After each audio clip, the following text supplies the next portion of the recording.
I'm Greg Nicholson, your host of the MBK Lounge Show. I really appreciate you guys tuning in. And obviously, we are here to have another discussion. So, this show, I'm excited about. And you might be thinking, Greg, you're always excited about your shows. And you're right. When you think about your passion or your purpose, are they related? Are they apart? Are they one? But one of the things that I find interesting is that a lot of times we think, all right, what's your purpose? You got to focus in on that one thing. You got to be really good at it. And then your whole life is a straight line and it's all, I got it. Well, the reality is that sometimes when you're on the journey to your purpose, you find it through all the things that you end up doing. And your ability to link it and figure it out is the journey. So a lot of times what I'm saying is that you can have a passion with many paths that speak to your purpose. And you know that I can't talk about that alone. I have to bring somebody in to have a conversation. And guess what? Today I get to introduce to you Mr. John Newman. How you What's doing, up, man? sir? What's going on? I'm here. Well, I'm glad you're here, man, because getting to know you relatively recently has been pretty cool. I've thought in my mind, like, you're one of the most interesting people that I know, because when I met you, you shared all this stuff that you're about. And I was trying to figure out what? So I'm going to let the cat out the bag just a little bit. But you're a chef. Yes. You've written books. Yes. You talked about being how do I say it? Massage therapist. A massage therapist. And then I keep finding out all this other stuff, and I was like, how can someone be good at all those things? How do you do all those things? And you said there's a reason for it. And what did you tell me? Because every path that I have taken, it all comes back to what you're passionate about in life. And sometimes your passion turns into a different fork. I use the analogy of a mountain. You can go to your left to get around a mountain, or you can go to the right to go around a mountain. Some people actually go over the top of the mountain, and some people go under the mountain, dig a tunnel. All have the same ending point. You want to get past the mountain. And most people's lives is seen as a mountain. Mm-hmm. When they want to accomplish something great, they feel like it's an uphill climb. Mm-hmm. You had to go for every rock, every ledge, carefully not making sure they don't make a false step or they fall. Mm-hmm. But when you get to the top, that's not enough. Because now you're up top, you're happy, but you're up there by yourself. Mm-hmm. You didn't bring nobody with you. Mm-hmm. So there's going to be really hard to chart a path. Now, if you go to the left or the right of the mountain, you're going to set a path to say, hey, you know what? You don't have to go with the obstacle. You can always go around them. Mm-hmm. Then you have the brave souls who says, you know what? I'm going to chart a whole new path going into the tunnel. And when you dig in the tunnel, you're going to have to dig through rock. Going to have to pretty much go below what your standards really are. Mm-hmm. But when you come out on top, you set a path for somebody else to come behind you and say, I don't have to, my path is going to be a lot easier because somebody charted it for me. So here's what's interesting. You said that it's a fork. Yes. And I know you're a chef. And I'm like, how did he weave that in here? Was that on purpose? Puns tend to happen with me. Right. So here's what I want to do though. You already started. You heard me talking about passions and purpose. Yes. And I let the cat out of the bag for everybody. I want to go back to the beginning, because what I didn't fully understand is all the things that you do, how they were linked. And I know you said it's through your passion. I mean, through your passions helped you. Yes. It's all linked. But I want to go back to the beginning when you were younger, yes. Right? When you didn't know what you know right now. The early yes. John. And so talk a little bit about where you grew up. A little bit about your home life, and talk about the first thing that you started on this path and on your journey, so that we can begin to understand what that was like. You might not have understood it yet, but just talk a little about your young, brothers, sisters, where you grew up, and then how you got into that first thing.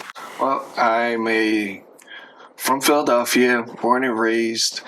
I have one older brother, one older sister, so I'm the baby. Okay. Every time I ask my mom, she'll tell you, that's my baby, that's my baby. I don't care how old he gets. But I was told by my dad, who is also a Lutheran minister, to don't just look at one section of life and think that's the end all to be all. You gotta find not just who you are, but more importantly, what can you do? And in some kids' cases, especially for my generation, we were brought up to learn a lot of things, from music to food to different types of literature, because we had a lot of different teachers. Like in our case, my generation, we grew up on music, and most of it was Tupac, Biggie, and a few other ones. But they were also poets. They were also businessmen. And it gave us the belief that, it can't just be tied down to one thing. You got to have, in my grandfather's case, he taught us, you can have a passion in life, but you need at least one skilled trade. No matter what happens, you'll be able to make money from it. And my introduction to cooking that was my trade. People have electricity, people have plumbing, carpentry, welding. Mine's just always been food. So, because you shared a couple things with me, I said earlier it's not a straight line because in your case, I don't say that I couldn't see the link. You shared with me, I think, the football part. Now, was football first, or was it food first? You know what I mean? Help us see those two aspects when you were younger and how that became a part of your purpose journey. And because of our family is really big on the Eagles, from my grandma Ruby to Grandpa John and my grandma June. Our football was always a huge part of my family anyway, because either we played it or we watched it, and I was formally educated on football by my grandfather. So, you say, wait. When you say formally educated on football? Yes. Tell us a little more about that. Okay, so when you kind of talk to a casual fan, it's all about the stats and numbers and just who does what, who plays great. But what I mean by formal education is it was the inner workings of football all in itself. Why a player has these contracts, why a player get paid so much to draw attention because they can fill seats just on their name. So it was more just in playing on the field. It was the X's and O's.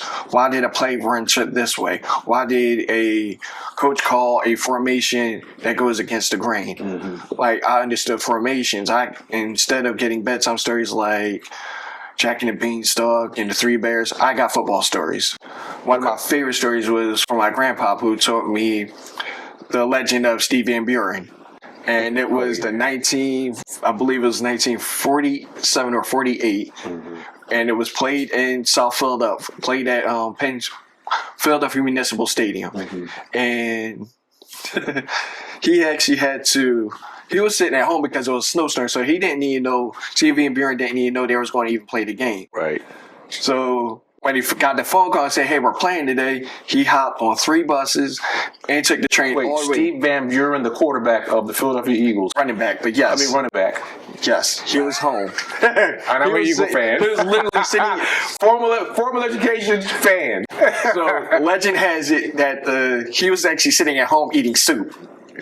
And then he got the phone call, so he had to hop on the bus from Ardmore all the way down into the city, catch another bus all the way up to the field, play a game. He didn't even stick around for the celebration. He went back home, scored 2 touchdowns in the snow, and went back home.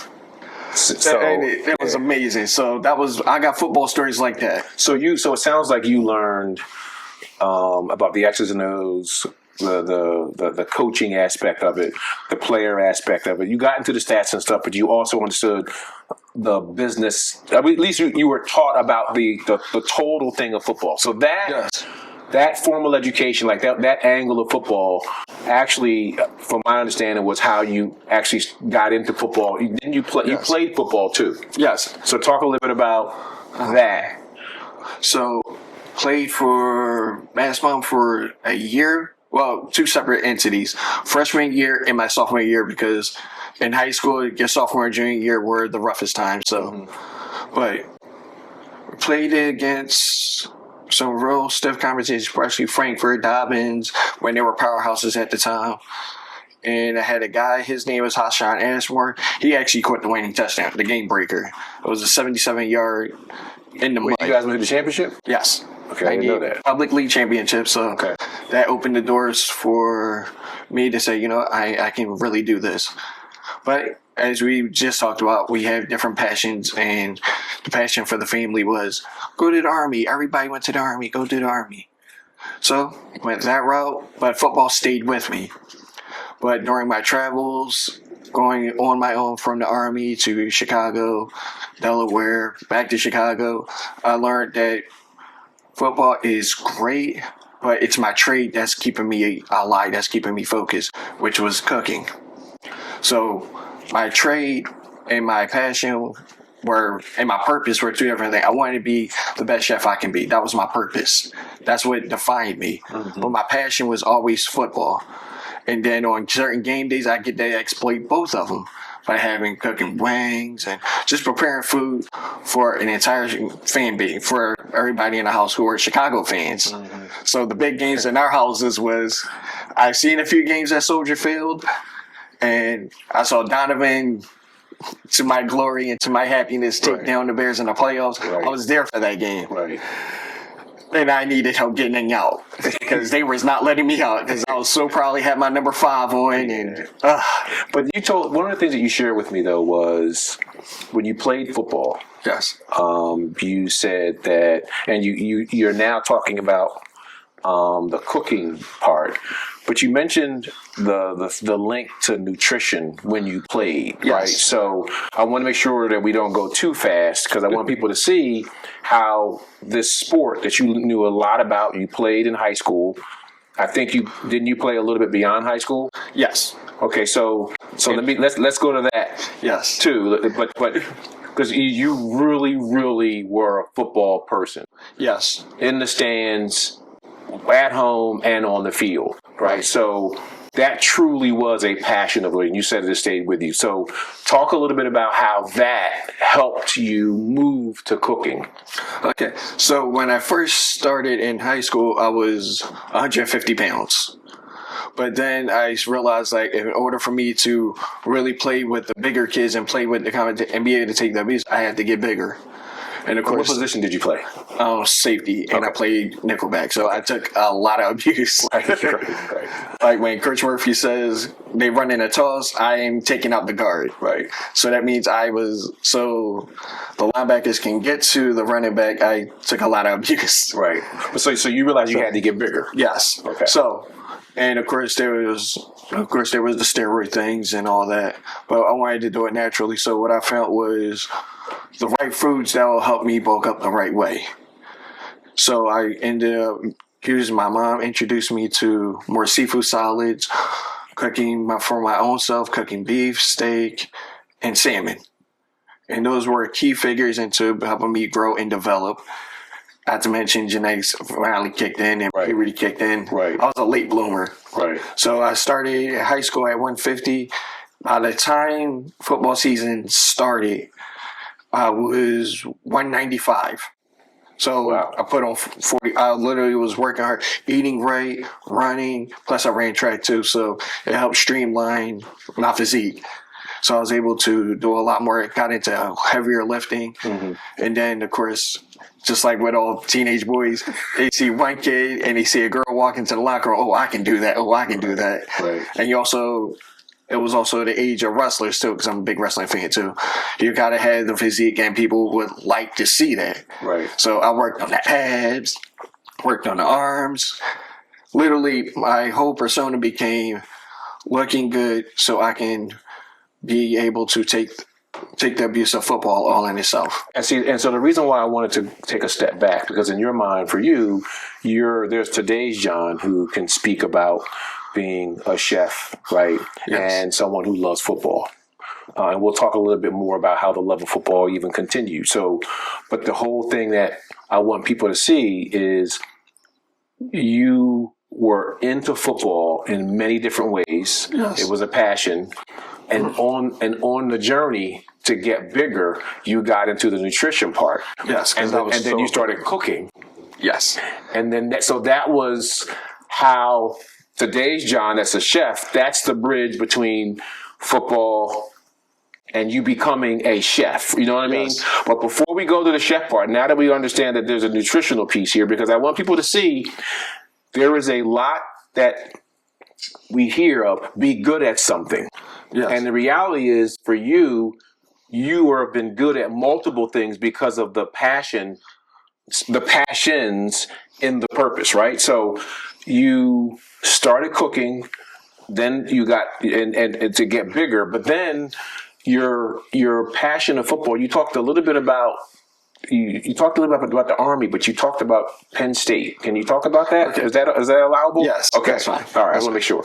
Because the fun part is with it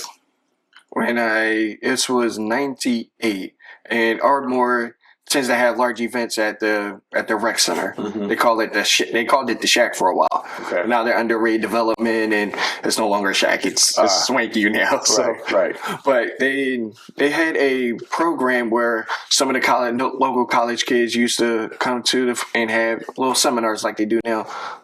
So it was one case where I was out there with Penn State, and Bobby Ingram,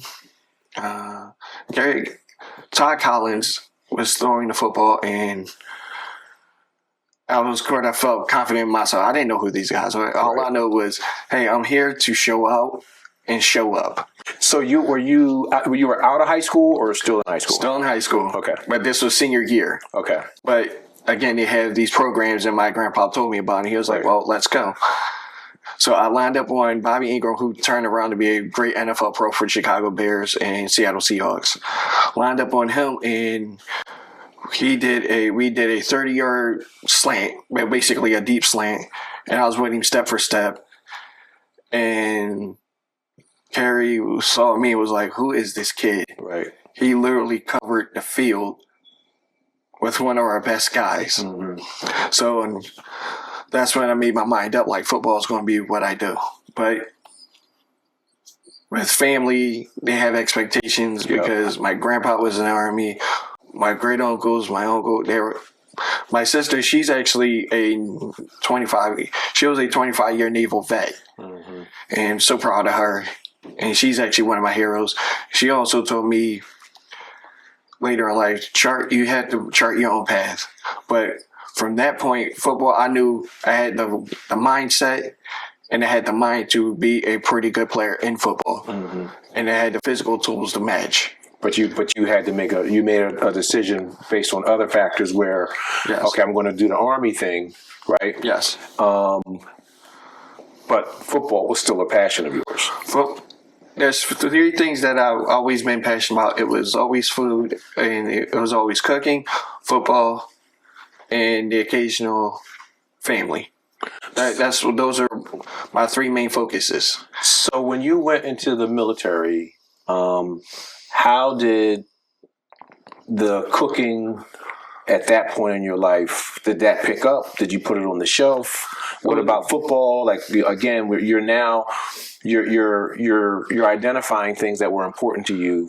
Yes. But talk a little bit about how, now that we're kind of moving forward with football, and were you a chef in the military? So help us understand. What I can actually say with a straight face, my military wasn't as long as it should have been. But again, we make rash decisions when we're small, when we're younger. Mm-hmm. You have people who go to college for like a year and a half and say, you know what, this ain't for me. My problem was I wasn't disciplined enough. Mm-hmm. And I honestly should have went later. But what I picked up from my short time in the Army was, that kicked in later, was discipline. Your appearance has to look right. You have to mean what you say and say what you mean. And also fitness as well. Mm-hmm. In my short time there, I actually put on more weight, but got a lot more trim because they have special dieting there. Mm-hmm. You don't just get fried chicken and all. They make sure their athletes stay pristine. And I actually worked during KP. I studied the chefs that was there, the kitchen chefs. Okay. And they taught me about, because I wasn't really a big vegetable eater either. They say leafy greens is what's going to keep your eyes sharp. True. Beta carotene, certain proteins that allow me to stay strong and stay fit at the same time. So and that's why I picked it up again. So now it's a matter of, now that I have an understanding of what food concepts is, what food is actually good for the body, that'll keep the energy up. Mm-hmm. So that's why soldiers can go all day long. Right. Pushing and shooting and just training all together, and they get so much stronger from that. Right. So that's where that pertains to it. But again, it enhances my discipline in the kitchen. So when did you... So now you're discovering, like, you talked about how your mom and you taught you certain things about how to gain for like 40 pounds. Oh, no, that was from my uncles. And they just said, John, if you're going to be good, you got to get bigger. But getting bigger the right way. But you are now discovering, because it's cooking, but it was the nutritional side of it that kind of built in you the understanding and things about food and how to. So when did you fully step into the whole chef thing? And here's the thing, what people don't know is football is still a passion, right? So we're talking about cooking because I want everybody to see the cooking piece and how that started for you, because you're a chef now, right? So talk about how you then said, okay, I've learned all these things, I've studied certain people, how you got into the whole chef thing. So that actually happened while I was away, because I always was a pretty good cook, even at a young age. If there was a first love, football was the first love, but cooking was my first girlfriend, if that makes sense. Like, I got committed real early, and it's actually one of my favorite stories. So my uncle Cliff, we were in 62nd Street. We was in Mead, out in West Philly. And thanks for saying that, because people are like, what's 62nd Street? 62nd Immediate in West Philly. Right. 62nd Immediate in West Philadelphia. Right. And he had to watch me, because everybody was out and working, so I got left with Uncle Cliff. So Uncle Cliff was on the couch, and he had his libations. Mm-hmm. And I said, Uncle Cliff, I'm hungry. He was like, okay, so what do you want from me? So I said, okay. He was like, you want to cook? Okay, I'm going to teach you how to cook. Boil some water. I'm like, oh, okay, boil water. He's like, now, call me when you start seeing the bubbles. So 5 minutes later, I get my pot, I get my water, I fill it up. 5 minutes later, I say, okay, the water is boiling. I tap him on the leg. Hey, what else do I do? Get the macaroni out macaroni out the shelf. Not macaroni. Pour the macaroni in. Call me in 5 minutes. Because he wants to enjoy his libations. He's not trying to watch some 8-year-old. Right. He's not interested. Right. But then he was like, okay, good. 5 minutes later, I come in, tell him. He said, okay, now, get the butter. I'm like, okay. Put it on the counter. Call me in 2 minutes. So everything is in time increments, because he had to take a swig. Got to take a swig. So long story short, I get the ingredients to make macaroni and cheese. He said, okay, now you know how to cook. So when you come over, you don't have to bother me. So that's funny. So earlier you said you learned from your mom, you learned from your uncle. So you're saying that even at 8 years old, that was one of the things that you just told a story behind one of your uncles who was showing you the disciplines of cooking. So when did you, but I want to go back and, so you were in the military though, but when did you go back, when did you become a chef? Like, now that, you know what I mean? That's 8-year-old John. Yes. Now I want you to come forward a little bit and talk about when at some point you're like, I've learned all this stuff. It's something I really enjoy. It's your first, you said your girlfriend, not your first love. Because I get it, because football was your first love, but your real love is cooking. So when did you step into it? So fast forward into 2003, when I used it to, honestly, it's like most guys, if they have a talent, the first thing they do is, we're going to use it to pick up women. So I already had a passion for it. So now it's a matter of, how can I use it to my benefit as well? But then working in Bertucci's and working in a few places, I got my skills up to say, I can really do this. I really, this is just, something I just picked up. You really have the heart for it. So now I started taking it more serious. And when you say more serious, I know you talked about, you were younger. Obviously, you want to be able to show women that you can cook. But aside from that, like when you said you want to take it more serious, what did that mean to you? What it meant was, this is going to define who you are as a man. Because if you can cook for yourself, there's a sense of independence that come with that. Mm-hmm. You don't have to rely on anybody else. You don't have to rely on the standard woman and say, oh, I need a woman who can cook it. You already have that in spades. Right. So now it's a matter of what's the next level to that.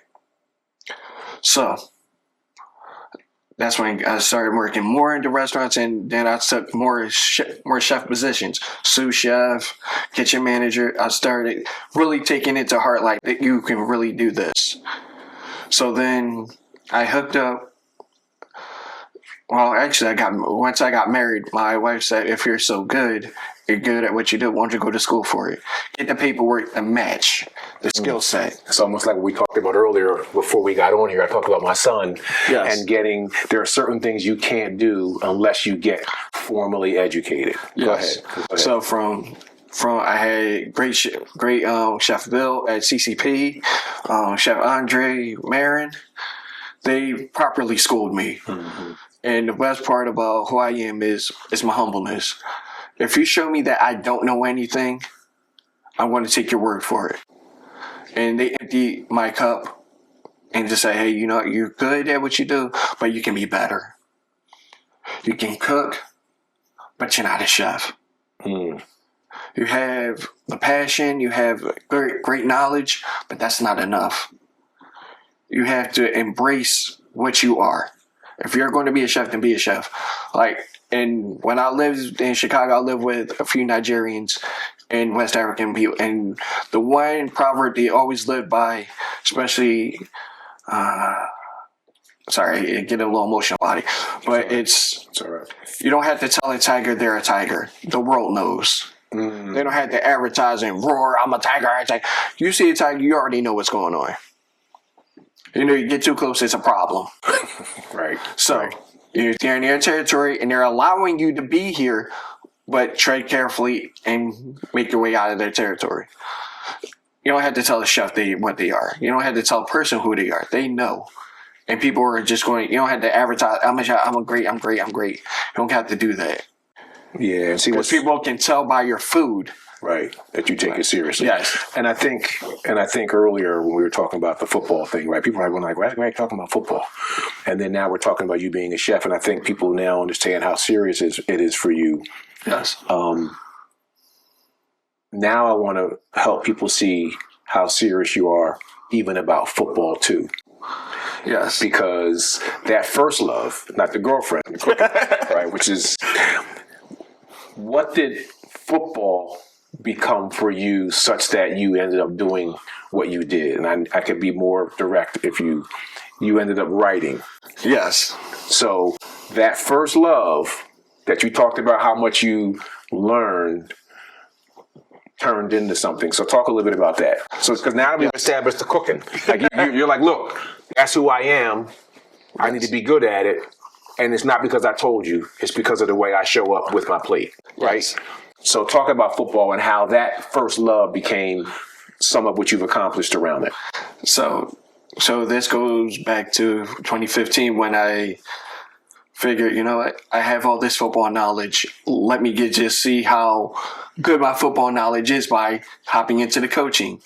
And my first coaching job was at Thomas Edison High School. Mm-hmm. And that was an experience because I actually worked with some Pee Wee legends at the coaching level. Mm-hmm. And my first job was coaching the offensive line.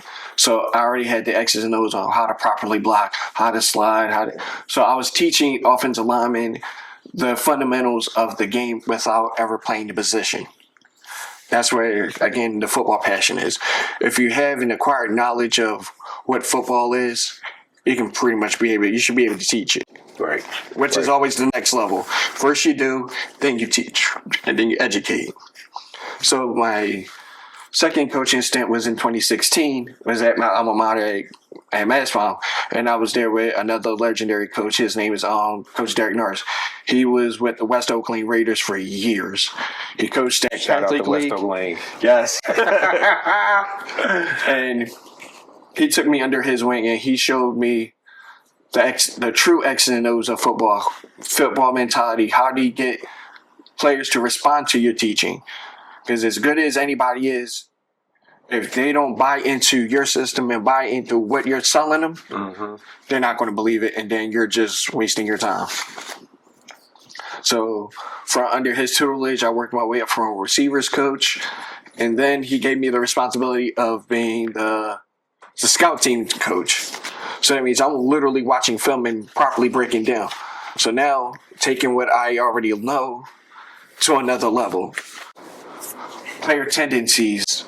How do you react when they're tired? When to identify when a player shows, as like they say in poker, shows their tail. Right. What are the little subtle movements they're doing that dictates how the play is going to be ran? But here's the thing, though. So this is the coaching journey. I'm only jumping in because I want to make sure you get to this piece too. Because you said earlier when your grandfather taught you the game. Yes. Now you're honing in on the coaching part even more so. Yes. But then that led to what? That led to the culmination of watching football over the years, especially after this was in 24, I made my mind up. Because this is actually my second book. So hold on. See, I'm sorry. See, you almost missed it. You almost missed it. So the coaching thing and all of what learned in life, the first love. And I'm a big football dude. Yes. I didn't write a book. Well, again, it's a culmination of watching this seminar and understanding that you have emptying your cup out. Do you want to go to your grave with regrets? So what I did was, you have an accumulation of football through coaching, playing, watching, reading, every aspect of football. So now, what else is there to do? I want to write a book about it. And the first thing that came to mind was watching the Super Bowl when Taylor Swift did the halftime. Mm-hmm. How much money is being made on football? And why NFL never had financial problems? Why didn't it came down to proper marketing, being with the right partnerships, having the right team.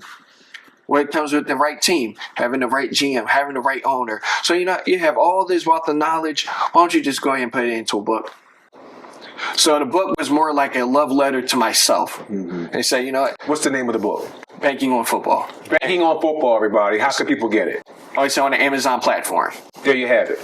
Okay, well, go ahead. It's like your first love letter. It was more like, everything that you know about football, put it into a book and just see what happens. Because I know people are going to enjoy it. People are going to feel where you're coming from.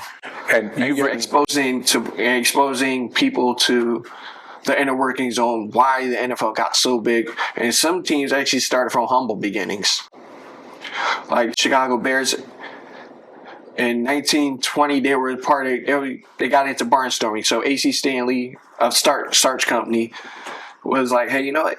I'm going to build a football field right on my campus. It's a big campus. So he was paying people to see players. And mind you, this was George Hollis in his younger days. So he was a player coach. Then when the game got too big for the campus, he gave George Hollis $5,000 to move them to Chicago. And he played at Wrigley Field and played at Soldier Field later in life. Mm-hmm. And now the team is worth, if I remembered right, close to $2.2 billion. That's crazy. That's a $5,000 investment and turned it into $2 billion. That was a story all in itself. So it made me realize, like, what other ways is the NFL making money? So I think people see how the football thing that we talked a lot about, yes, how it manifests itself for you even later in life, because you ended up writing a book. Yes. More than one book. You've written The second book? Yes. What's the name of that book? First book is called Ancient Chinese Philosophy Impacts the Business World. That actually came from my professor at CCP, my English professor. So I'm learning more. So you've written books around your first love.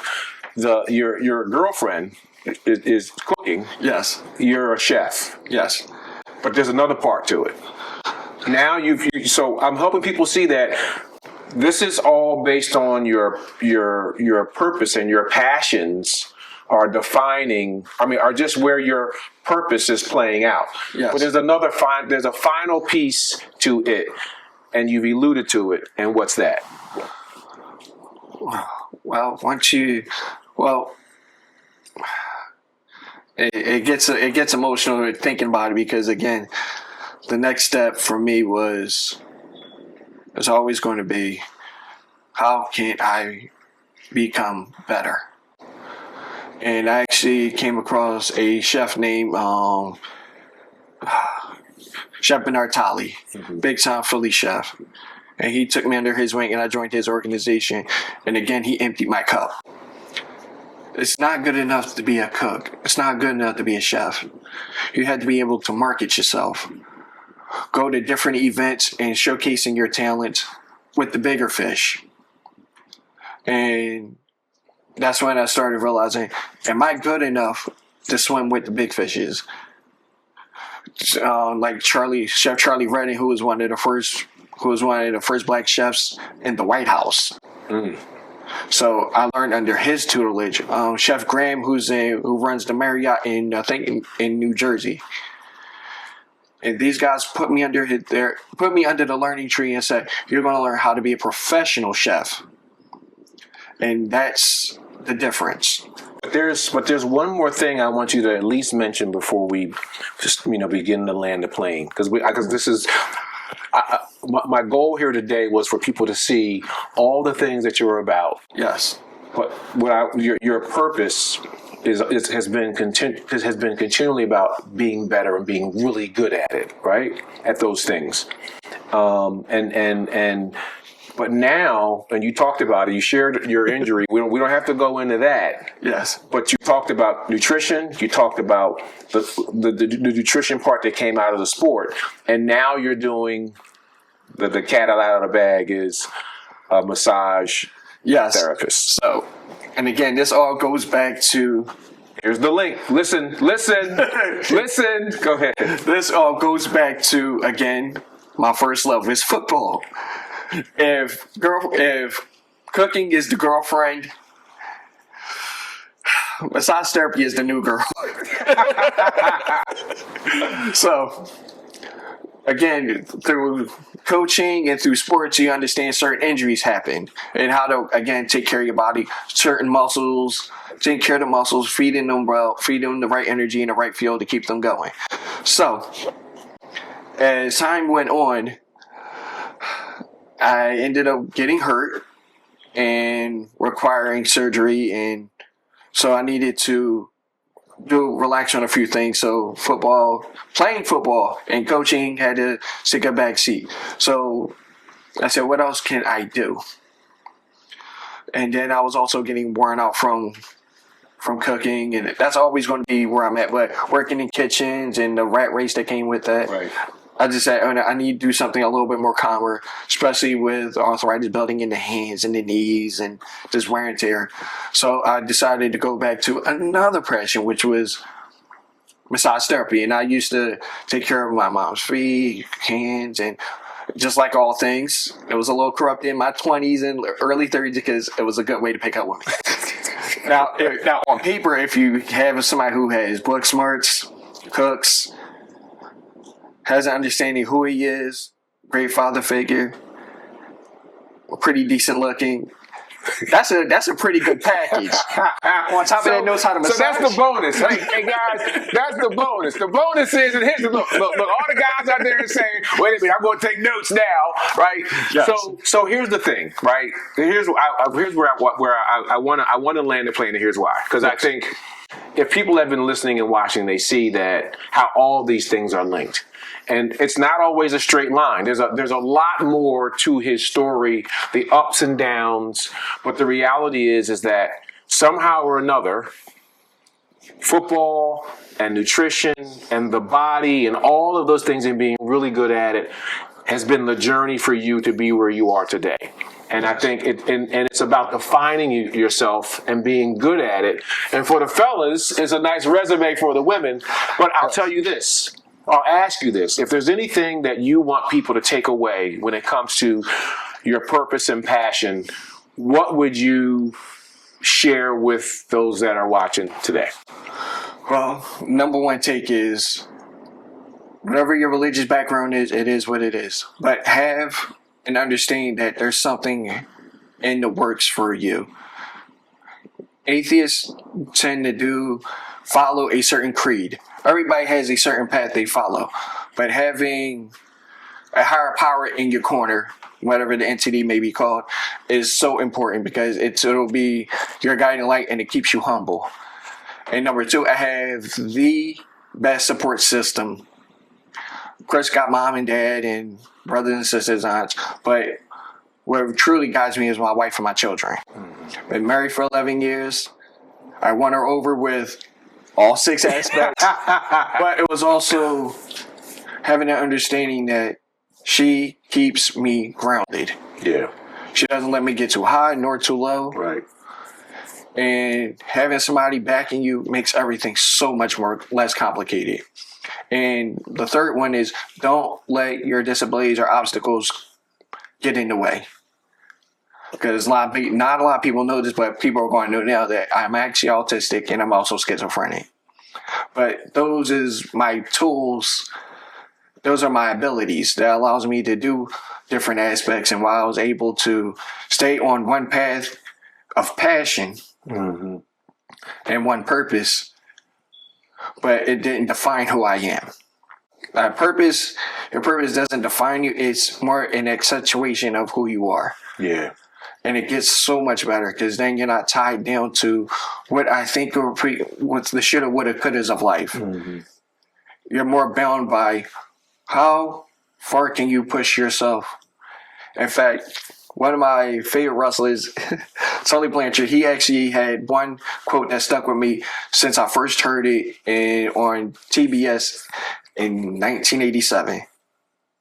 Be whatever you want to be, but be the best at it. Do not be compelled by being just good enough for yourself. If you have a family, you got to be good enough for them. You have to be good enough to say, I'm here. You're going to know I'm here. And that is the best take that I can really give. Don't be bound by who you are or what you are.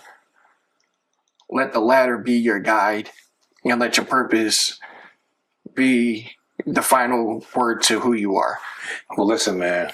I appreciate you coming to the lounge today, John. It's been a pleasure. Appreciate it. And hey, listen, everybody. The goal today was really to help you see having a purpose in life is important, and that the passions that you find along the way, the things that you do, are a part of your journey. And as John said today, don't let things get in the way. Don't let things stop you. Find your purpose, understand your passions, and be the best at it. So that's our show today. Thanks for tuning in. See you next week.